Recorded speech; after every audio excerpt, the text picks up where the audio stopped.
The reason I bring this up is because of that control factor. And going back to the Sylvanas book, one of the things that they stress in there is that when she was a banshee, she could push against her reins. But every time she did so, there was a pain. She would be shoved back. She would be shackled back into conformity based off of whatever Arthas's will was.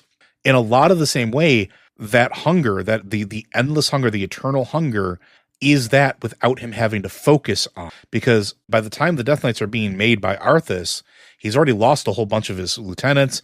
He's lost a bunch of the banshees. He's like lost a whole subsection of his people because he tried exerting his will directly. And so you see a bunch being created where his will doesn't necessarily have to be exerted constantly all of the time. And I even think Darius talks about that too, right? Like it wasn't a constant pressure like it was for Sylvanas.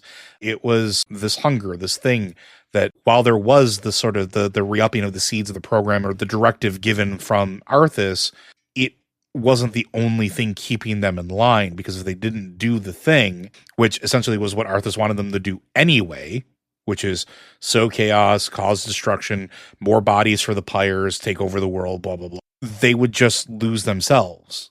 And they're still trying to figure out a way out of their incarceration, essentially. So again, we don't know if there's a price. I don't know if we're ever going to figure out if there must be a price.